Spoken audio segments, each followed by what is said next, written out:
Hello and welcome to Psychgeist, where we talk about the psychology of the era, the science of games.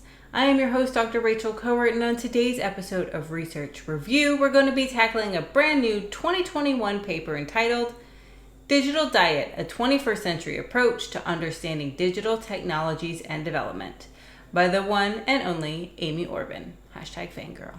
If you don't know her work, Google her now. You're welcome. Read all her things.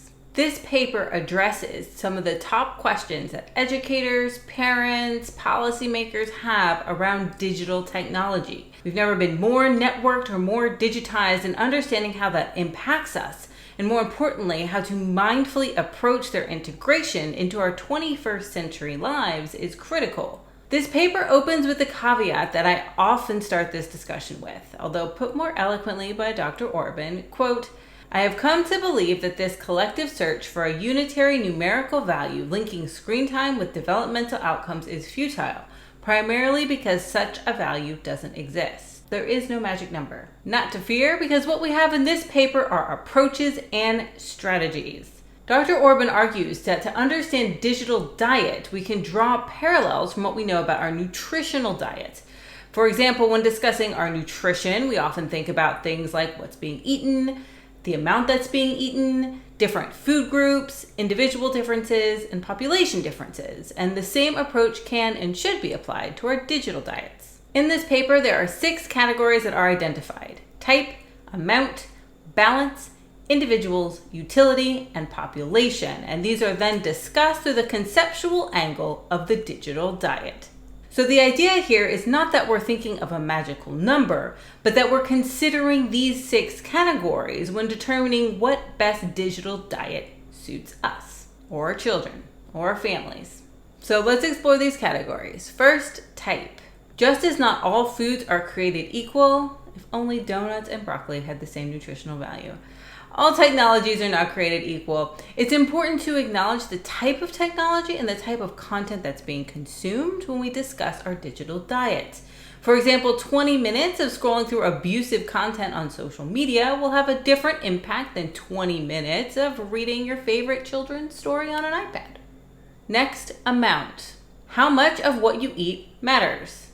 10 pieces of broccoli, good for iron. 10 donuts, good for tummy troubles? Extreme amounts of anything are often related to problematic outcomes. An additional hour on a gaming console will not have the same effect if applied to a teenager who regularly plays 30 minutes a day as compared to someone who plays 8 hours a day. Next, balance. We don't think of food groups in isolation, and we shouldn't think of digital media in isolation either. Devices are now being used side by side, in tandem with one another. We might talk to each other over FaceTime while watching a movie and scrolling Twitter, all on different devices. I am guilty of that. Studying technologies in combination is something that isn't often considered, but it's important in understanding how and why technologies are used together, not in isolation.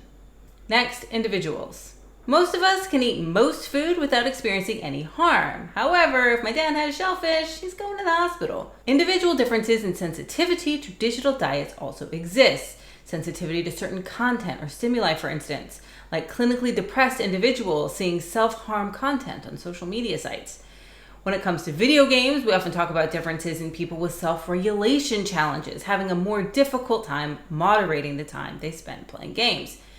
Age is also something to consider in terms of the types of technology we use and how they impact us.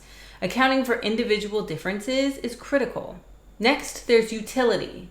How technologies are being used is important because the purposes of these devices determine their impact. As Dr. Orben argues in the paper, this reasoning is already established in our approach to diet. An energy bar during an ultramarathon is a very strategic idea. Playing online games with your friends during a COVID-19 lockdown, very strategic. An appreciation of the various utilities of digital technology is crucial for understanding its impact on development. Last, population. Different populations might have different dietary challenges, from malnutrition to obesity, and the same could be said in regards to technological consumption. There are clear benefits gained by children and their families who have access to the digital world, and repercussions to digital inequalities. No access to digital services can cause harm, just as the overuse of digital services can cause harm. A global perspective is needed to determine the research approach taken when it comes to looking at digital technologies, keeping in mind that each approach may not translate to other populations around the world. After laying all of these categories out, there's a great example in the paper that talks about what these categories would look like in relation to social media. Specifically, it says, quote, "Nuance is needed to start understanding how social media use impacts individuals and their development. Are there specific groups of children and young people especially affected by their use of social media, just like diabetics or high-endurance athletes? Does the frequency and type of social media use influence these effects? Or psychological factors like motivations or utility important to consider? Acknowledging this complexity will be fundamental to successfully understanding how digital technologies influence development." It is not all or nothing. It is not a magic number. We need to stop looking for the magic number. I really like this paper for a lot of reasons, and that's saying a lot because theoretical papers usually aren't my jam. But this one is spot on, as most of Dr. Orben's work is. I wasn't kidding. Google her, read all the things. I like this paper because it breaks down the different components to consider in our digital diet when we talk about the amorphous screen time: type, amount, balance, individual differences, utility, and population. When I'm asked about the magic number, I have long said it's not just about a number. It's about the activity, it's about the balance, it's about the utility of what the screen is being used for. But it is much more than that, and this paper gives us the language to better articulate the nuanced discussions that we should be having about our relationships with screens in the 21st century. If you like this video and want to see more, please like and subscribe. And until next time, be excellent to each other and always cite your sources.